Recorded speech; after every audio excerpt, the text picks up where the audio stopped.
Olá pessoal, aqui é a professora Raquel do canal Ensinando Ciências.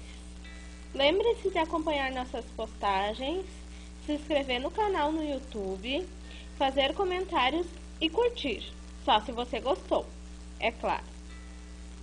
Vamos continuar conversando um pouco sobre células e seres vivos?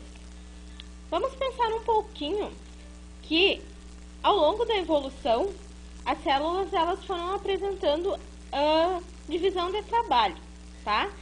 Eu havia comentado isso, que essa divisão de trabalho é uma função exercida pelas organelas, ou seja, dentro das células, tanto procariótica como eucariótica, existem organelas que estão ali presentes fazendo uma função específica, né? E havia comentado no último vídeo, inclusive, que a gente pode usar como simulação uma casa, onde se tem vários cômodos e cada cômodo exerce uma função específica, certo? Então, isso aconteceu ao longo de milhares de anos de evolução, né?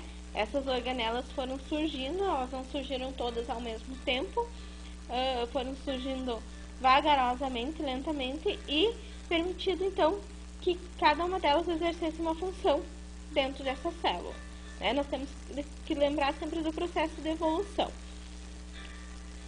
A partir daí, essa célula ela se constitui como célula a partir do momento que ela apresenta uma membrana celular, tá? Então, que é o que delimita esse fragmento, essa estrutura que a gente conhece como célula, né? Essa membrana celular, então, ela é como se fosse uma parede, né? Não confundam aqui com parede celular. Ela é como se fosse uma parede que impedisse que essas organelas saiam desse espaço intracelular, ou seja, esse espaço dentro da célula para o espaço exterior à célula. Então, essas organelas necessariamente permanecem dentro da célula, fazendo todas as suas funções, né? Isso faz com que essa presença dessa membrana e essas organelas dentro da célula faz com que as células elas consigam estar lado a lado, uma ao ladinho da outra, né? Como se a gente estivesse colocando dominós, um do ladinho do outro, certo? Mas eles não se juntam, não se unem numa forma que se tornem um só, né? Essas células elas têm um metabolismo individual, cada uma delas atua com suas organelas intracelulares ocorrendo um metabolismo individual, mas elas estão ali do ladinho, uma do ladinho da outra, uma sendo vizinha da outra, né? Vamos adiante? E a partir do momento, então, que essas células conseguem ficar uma do ladinho da outra, uma próxima à outra, nós conseguimos ter um conjunto de células, né? E esse conjunto de células, ele pode se especializar numa atividade específica ou em algum tipo de tecido específico, né? Então, a gente pode ter, por exemplo, células especializadas em tecido conjuntivo, né?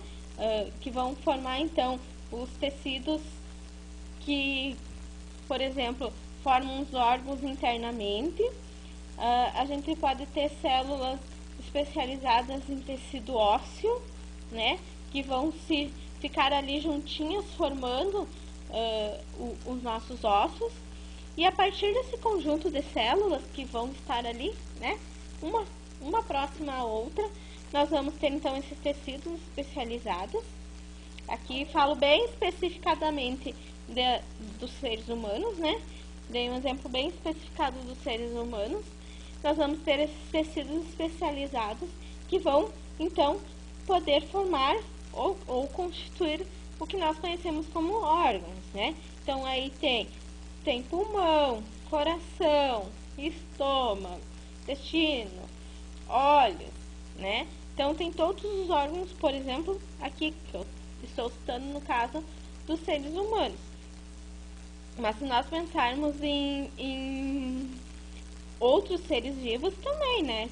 Outros seres vivos, eles também apresentam órgãos bem específicos, que são formados por tecidos bem especializados, que são formados por um conjunto de células que estão ali, né, se unindo de alguma forma para fazer com que esses tecidos consigam existir, então, e se juntar, né, e formar um órgão, porque necessariamente um órgão não vai ter necessariamente somente um tipo de tecido, né? Provavelmente vai ter mais de um tipo de tecido. Então, aqui a gente tem uma especificidade, né? Aquele órgão tem uma função específica, porém são vários tipos de tecido que vão estar unidos formando aquele órgão. E dentro de cada tecido a gente tem um conjunto de células bem específicas, com funções específicas, né? A constituição dessa célula, a construção, a forma como essa célula existe, cientificamente é a mesma, mas a função dela, dependendo de onde ela se localiza, é diferente. E a partir daí é possível, então, desse conjunto de células, é possível, então, a presença ou a existência de organismos, e organismos extremamente grandes, como nós, seres vivos, elefantes ou organismos maiores, né? Se pensarmos que, por exemplo, uma bactéria é uma única célula e nós precisamos de todo um aparato celular, de tecidos e de órgãos para formar esse nosso organismo extremamente complexo, onde cada órgão tem uma função bem específica, né? Isso é muito interessante, a gente conseguir analisar isso, né? Uma bactéria com uma única célula consegue desempenhar toda a função, todo o metabolismo dela. E nós precisamos de milhares de células para conseguir dar conta do nosso metabolismo. Chegando no final, então, essa junção dessas células, essa possibilidade das células estarem umas próximas às outras e exercerem a função de tecido, órgãos, formam então esses organismos maiores, conforme eu comentei, né, no slide anterior.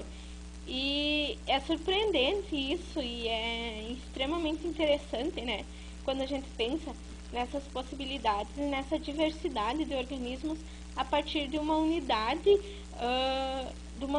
igual, que é a célula, né?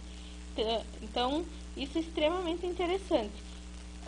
Sendo que nesses organismos maiores, necessariamente nós vamos ter uma divisão de trabalho desses órgãos, né?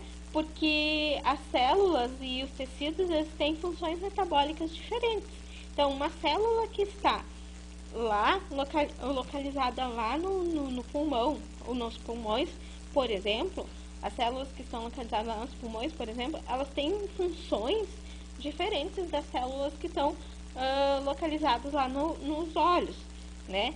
Elas são estruturas iguais, idênticas, né, no seu conceito científico, mas as funções metabólicas que elas exercem são diferentes, mesmo tendo todas aquelas estruturas de organelas, né? Então, ela consegue formar tecidos com especificidades bem diferentes e dessa forma formar órgãos bem diferentes. É como se a gente conseguisse pegar um pedacinho de massinha de modelar, ou melhor, vários pedacinhos de massinha de modelar e juntando eles e formar um carro. Vários pedacinhos de massinha de modelar e juntando eles e formar um dado. Vários pedacinhos de massinha de modelar e juntando eles e formar uma xícara, né? Aqui tem objetos que a gente não considera como seres vivos, né? São materiais. Mas é isso que a célula faz. Ela se junta, né? Formando esses tecidos e permitindo que esses organismos maiores existam. Certo, pessoal? Fique em casa se puder, se cuide e até breve.